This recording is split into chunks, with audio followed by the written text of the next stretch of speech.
Esto es Sonrisas a la Tinta, donde tu sonrisa es la que pinta.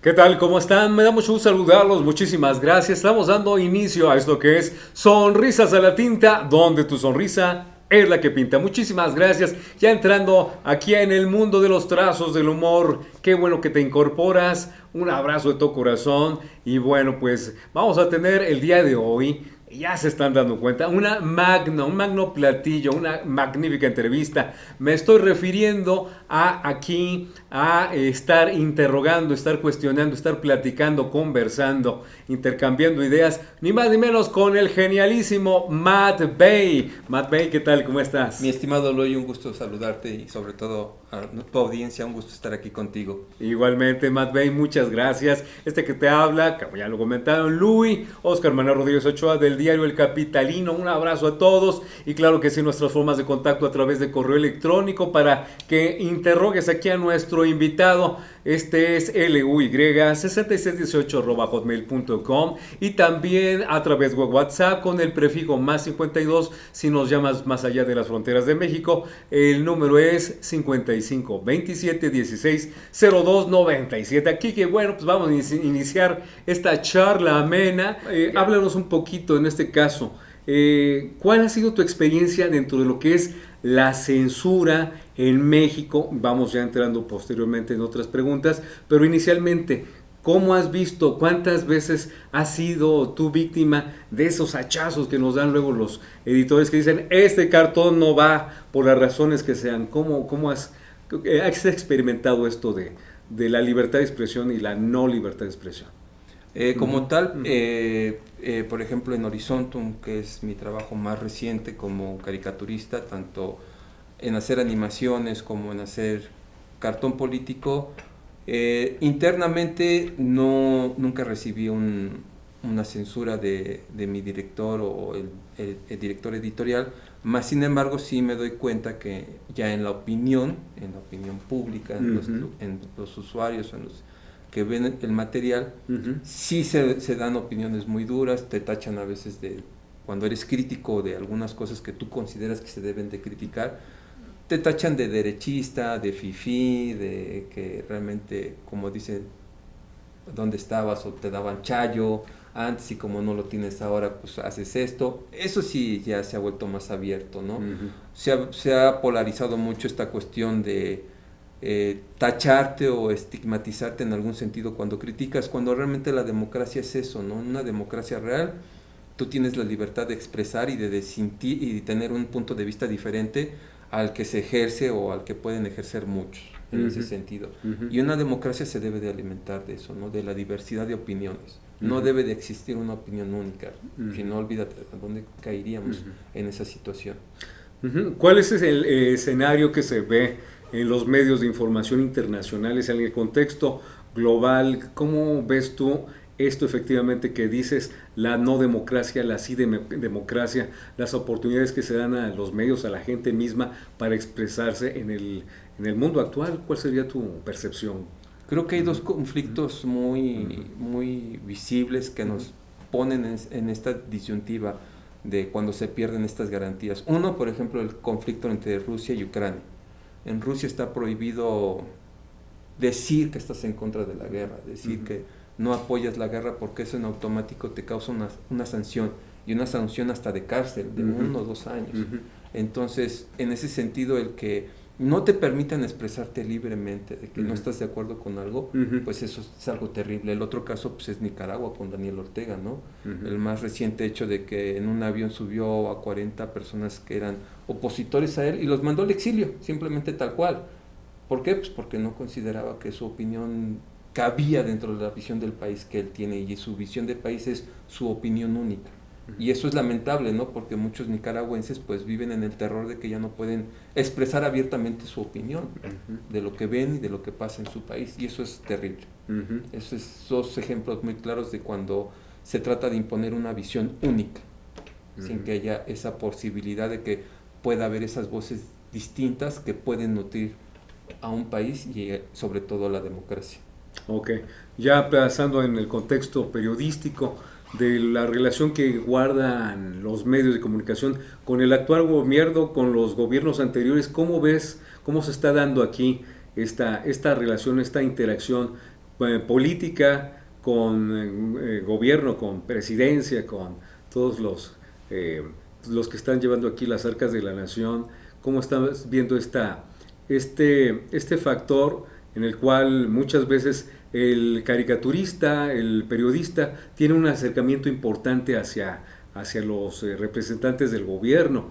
No sé, en este sentido, ¿habría algo que nos podrías comentar de forma importante que tú consideras? Sí, yo creo que al final, sin duda, se volvió a abrir un frente en donde pues el presidente en la mañanera critica a todos los medios que no están con la visión que él quiere que tuviera, por ejemplo, la jornada, pero pues desafortunadamente para él, pues no todos los periódicos son la jornada. Sin duda la jornada pues ha sido un periódico cercano al presidente, pero pues periódicos como el Universal, el Reforma, Excelsior, que pues se han manejado con una línea distinta, pues han amanecido con esa crítica, ¿no? Animal Político y otros medios también más pequeños, pero que se están abriendo paso, también han sido objeto de esa crítica, ¿no? Pero no solamente es el medio, sino el medio pues, se ve reflejado en los reporteros, hasta en los mismos caricaturistas, ¿no? Entonces creo que al final de cuentas estamos en esa batalla en donde el presidente trata de imponer una agenda, una visión, pero esa visión de pronto choca con la realidad de que le exhiben y le dicen, bueno, que la información que tenemos es esto, y no coincide con lo que usted nos dice. Entonces, en esa situación, pues sí estamos en esa lucha, ¿no? Por tratar de mantener abierta la frontera de la información y no abierta solamente una sola visión o una sola información. Claro. Porque creo que al final, como te dije desde hace rato, una democracia se alimenta de una visión diversa y en este caso también de un periodismo diverso, ¿no? Porque en este caso el hecho de tener solamente un periodismo y solamente una visión, pues no nos conduce a nada. Digo, en Cuba sin duda existe solamente un diario, que es el Grama, y ese es el diario oficial y es el que todos tienen que leer y es la única visión real. No hay más. Y yo creo que en ese sentido, pues, si nos jactamos de ser todavía un país democrático, creo que debemos tener el derecho de tener diferentes medios que puedan tener una diferente visión sobre muchas situaciones que pasan en el país. Perfecto, pues antes de irnos a un corte, háblanos un poquito de esa postura de liderazgo social, ¿verdad? ¿Qué tanto está influyendo la caricatura ideológicamente, haciendo conciencia en el México actual, el poder de penetración social que tiene la caricatura? Sin duda la caricatura a lo largo de la historia ha sido una herramienta importante porque al final su nacimiento es ese, ¿no? Es una manera de criticar al poder. En aquel entonces, pues cuando nació la caricatura, un ejemplo que me viene a la mente fue precisamente en México, ¿no? Con Bernardo de Galvez, que fue el primer gobernador que se le hizo una caricatura con un versillo. Antes los versillos eran una caricatura invisible porque tú leías el verso y te imaginabas la situación en tu mente. A raíz de que anexan su caricatura con el verso, pues se vuelve una sátira muy profunda porque ya sabes a quién va dirigida de una forma más directa, ¿no? Y a raíz de eso, precisamente la caricatura esa es su función, ¿no? Una manera de criticar al poder y de lo que no está bien hecho. Creo que en la actualidad la caricatura sigue teniendo ese poder, ¿no? Sin duda, como los caricaturistas que mencionamos hace rato, tienen ese poder, ¿no? O sea, me acuerdo que cuando en una mañanera el presidente empezó a nombrar caricaturistas que para él no eran cómodos, como gente que no estaba dando un buen trabajo hacia lo que él hacía como presidente, pues se abrió el debate, ¿no? Decir, bueno, si es válido hacer esto o no es válido. O sea, hasta dónde es posible que alguien diga esto está bien o esto está mal, y hasta dónde uno puede tener la libertad de opinar algo diferente a lo que el presidente ve, ¿no? Y ahí estamos atorados en ese punto, ¿no? Si hay caricaturistas que mantienen esta tradición crítica, lo habíamos platicado, Chavo de Toro, el mismo Alarcón, Pacaso con su trabajo, cada uno como nosotros en nuestra trinchera hacemos lo propio. ¿Por qué? Pues porque vemos cosas que no compartimos. El mismo Paco Calderón, que también ha sido muy mencionado, con su trabajo ha sido muy crítico, y como lo expresó, si yo veo que algo no está bien, pues claro que tengo la libertad para expresar en lo que no estoy de acuerdo. Si alguien comparte mi visión, adelante, y quien no, pues está muy libre de decir que no lo quiere ver o no le gusta y se acabó, no pasa nada, ¿no? Así es. Pero debemos tener esa libertad. Perfecto, muchísimas gracias. Bueno, pues muchísimas gracias. Vamos a entrar en lo que ya saben todos, a los trazos de Matt Bay, que nos tienen preparado aquí un dibujo, un cartón excelente con la calidad que a él le caracteriza. Vamos directamente aquí con cámaras y micrófonos a ver aquí su trabajo que nos prepara. Adelante, por favor.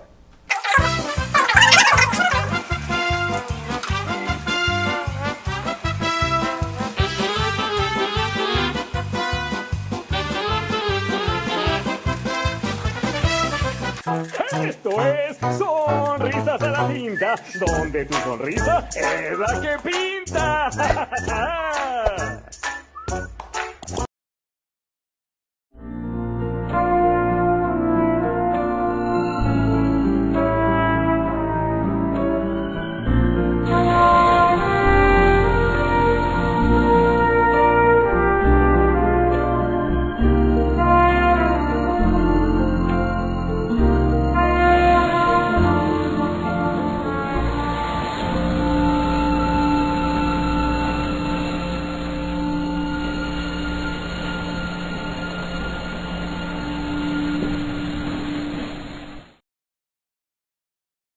Muy bien, muchísimas gracias. Estamos aquí ya de regreso y bueno, continuamos aquí con esta interesante entrevista. Háblanos, Matt Bay, sobre los caricaturistas que más han influido en la sociedad, en el periodismo, los más representativos de la caricatura mexicana. Digo, dentro de lo que tú conoces históricamente, sería importante aquí que nuestros amigos conocieran tu punto de vista. Sin duda, creo que de los que yo recuerdo antes de ser caricaturistas y gozaba ver los fines de semana era el suplemento de La Jornada, las historietas, ¿no? En donde pues veías trabajo desde el mismo Magoo, Ahumada con El Mundo en el Limbo, Gis y Trino, que eran maravillosos. Creo que sin duda eran los que se llevaban la atención de los fines de semana por sus personajes, el famoso Santos, quienes más colaboraban en aquel entonces, Tacho, Merlín, Davico. O sea, era una diversidad grande de dibujantes y caricaturistas que hacían un humor distinto al que en aquel entonces también se hacía, ¿no? Y era divertidísimo. La verdad que yo me acuerdo que luego salía temprano nada más a buscar a La Jornada pues para ver las historietas, ¿no? Porque era lo que realmente querías, semana a semana. Y yo creo que ellos te marcaron una pauta, sobre todo en el sentido de ver la caricatura y el humor fuera de lo político, sino el humor por el humor. El Limbo de Ahumada era una maravilla. Creo que era algo que a mí me impactó, el ver la secuencia de la historia y al final a veces el remate era una pequeña frase, pero esa frase te decía todo de lo que representaba Ahumada, en paz descanse. Y sin duda, pues bueno, Gis y Trino, ¿qué te puedo decir? ¿No? Su humor tan ácido, tan crítico en algunos sentidos, pero sobre todo crítico también hacia la propia sociedad, ¿no? De cómo ellos veían y cómo representaban y nos representaban en muchos aspectos con esos personajes, ¿no? Creo que para mí sin duda ese suplemento me marcó mucho en ese aspecto.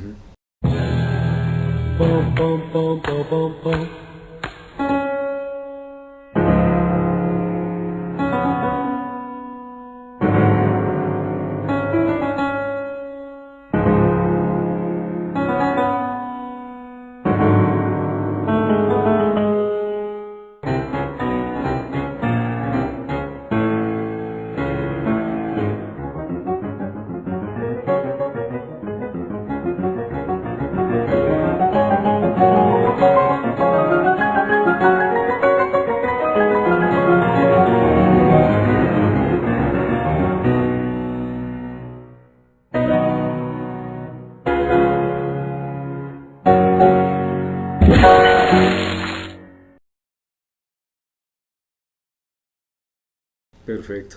¿Cómo ves a los medios actuales, los directivos, el trato que tienen los caricaturistas? ¿Qué tan respetado es el caricaturista? ¿Qué tan bien visto? ¿Verdad? Háblanos un poquito, opiniones generales, de experiencias propias, quizás con los compañeros. ¿Cómo verías tú esta relación? ¿Al caricaturista se le da el lugar que se merece en México? Se ha vuelto complicado por lo que decíamos anteriormente, digo, hablando de experiencias personales, un medio importante, fui a tocar las puertas, les gustó mi trabajo, me dijeron que les parecía muy interesante, pero que pues no había paga. Sí me daban foro, pero que no había paga. Y a mí pues me pareció ahí sí como que algo difícil de asimilar, ¿no? Porque al final de cuentas pues nuestro trabajo creativo pues no es un hobby, no es un entretenimiento, es algo que vale, no es algo que tiene un precio y un valor en ese sentido. Y que te reduzcan de pronto al, pues yo te doy el foro, pero pues no hay dinero, pues entonces ¿de qué vamos a vivir, no? Digo, yo entiendo que a veces nuestro trabajo en la red pues les da like, les da visitas, y ellos venden sus páginas en internet por el número de visitas, y entre más visitas tengan, pues van a tener mayor anuncios. Entonces, si ellos se benefician con tu trabajo, pues justo era que te den un pago por tu trabajo, porque está contribuyendo a que tenga visitas, ¿no? Pero el hecho de que te digan, pues no hay pago, nada más hay foro, pues eso te limita a veces, ¿no?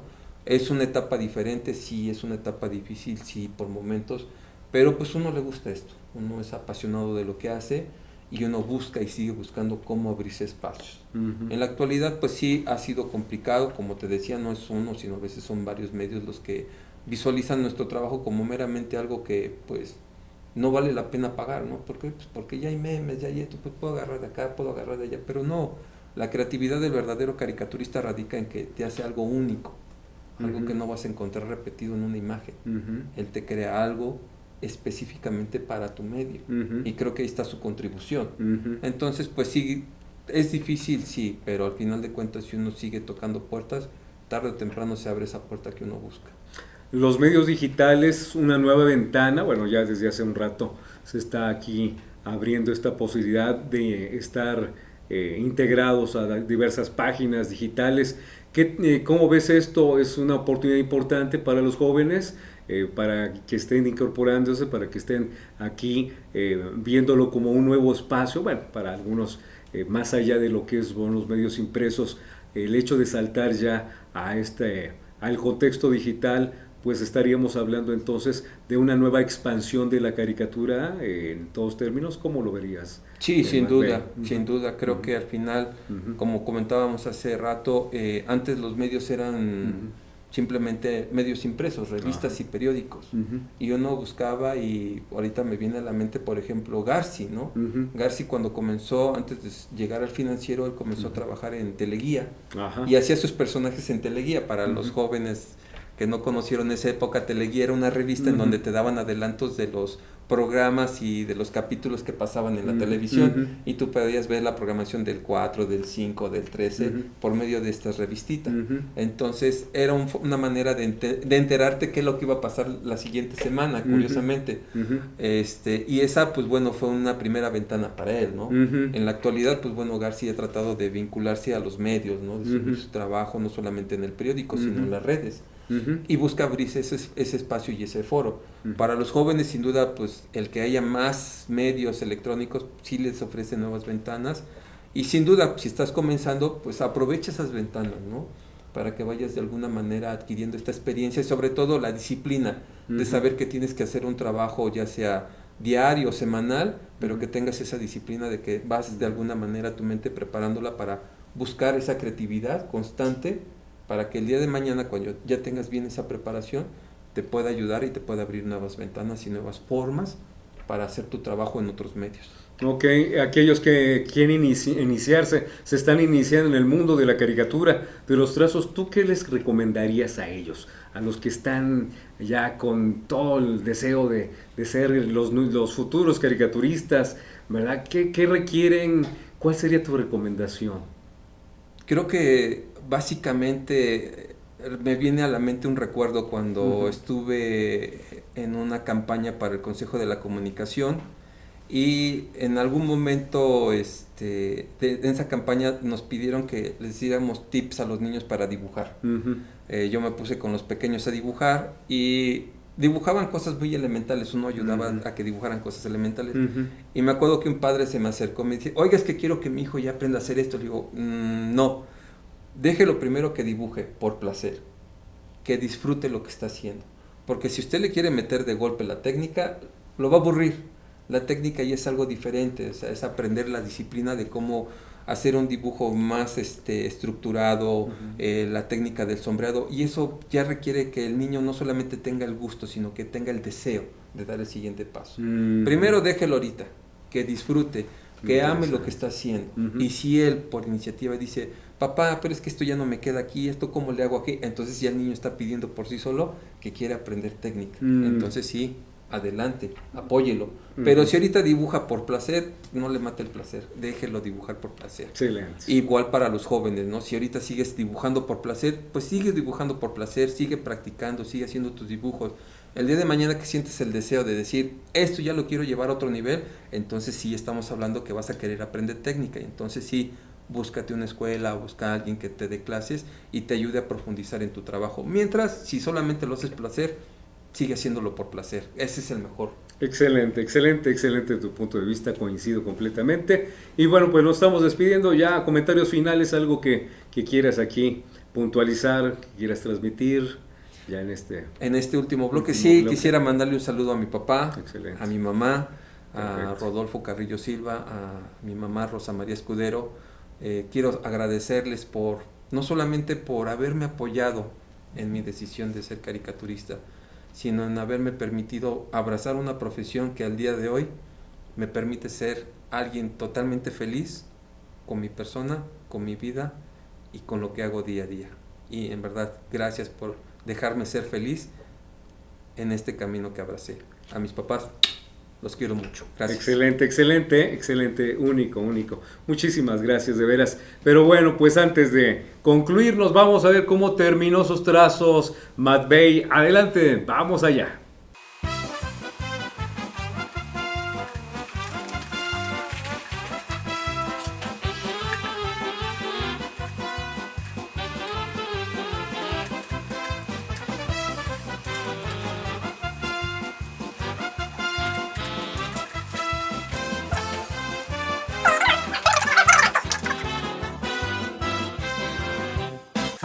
Esto es Sonrisas a la Tinta, donde tu sonrisa es la que pinta. Ok, bueno, pues ahí estuvieron los trazos de Matt Bay. Muchísimas gracias, Matt Bay. Qué Luis, bello, qué magnífico estar aquí contigo, con toda la sabiduría que nos compartes. Y bueno, ya se darán nuevas oportunidades para estar aquí nuevamente conectados y reunidos con nuestro público. A todos, muchísimas gracias. Gracias, Luis. Gracias. Un abrazo a todos. Un abrazo a todos. Gracias por su tiempo. Gracias. Recuerda que disfrutar es vivir, vivir es reír. Ríe cuanto más puedas. Matt Bay y Luis, te decimos hasta la próxima. Esto fue Sonrisas a la Tinta. Esto es Sonrisas a la Tinta, donde tu sonrisa es la que pinta.